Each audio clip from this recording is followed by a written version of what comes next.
It's Monday.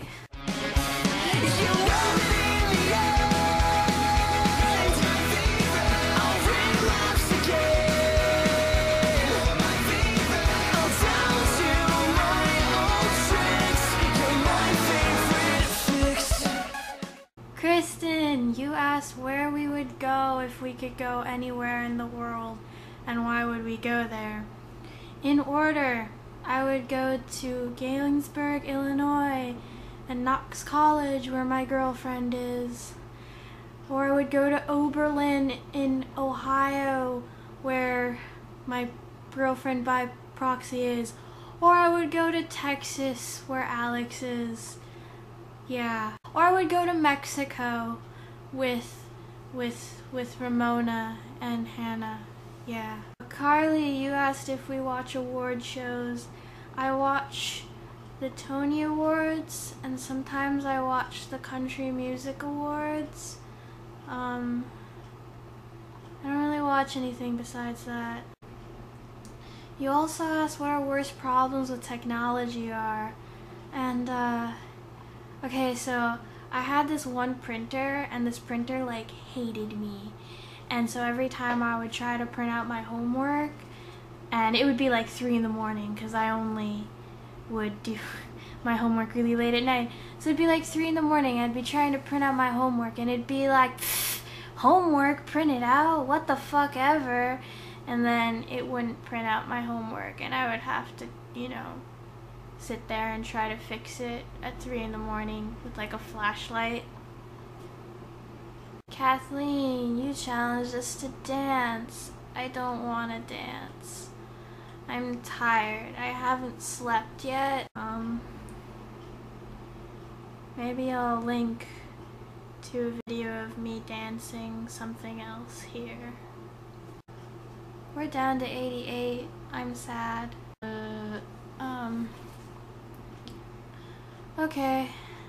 Time for the portion of the video where I just read shit. This week, because this is the document that happens to be open right now, I'm gonna read you Eduardo Girlmark. It's called Unexpected and Defeated. Marcy Lynn Zuckerberg has never been very good at being a girl. Her parents were pretty laid back and not really interested in raising a feminine daughter. No, they wanted to raise a daughter who could take care of herself.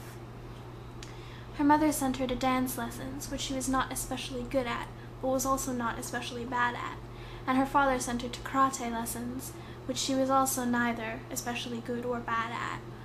Still, Marcy Lynn worked with a single-minded focus that used to make her father laugh. That's our Marcy Lynn, always working to make a mark. It became a nickname. Marcy Lynn became Mark, who wore sweatpants and hoodies because it was pretty impractical to wear anything else when she had dance and karate classes most days after school. Marcy Lynn became Mark, who got her first computer at 12 and started coding not long after that. She didn't really have friends, didn't really want them, but then all of a sudden she was at Harvard and there was Dustin, who had wanted tutoring and had slowly weaseled his way into her life. With him came Chris, Dustin's roommate, who mistook Mark for a guy the first couple of times she came over to tutor Dustin, and Eduardo. Eduardo was an anomaly. He shouldn't have been in the dorm with Chris and Dustin, really. There he was, the only person who always called her Mark. Never Marcy Lynn, Dustin, when he was trying to get her attention. Or Marcy, Chris, who had to be reminded that she liked to be called Mark.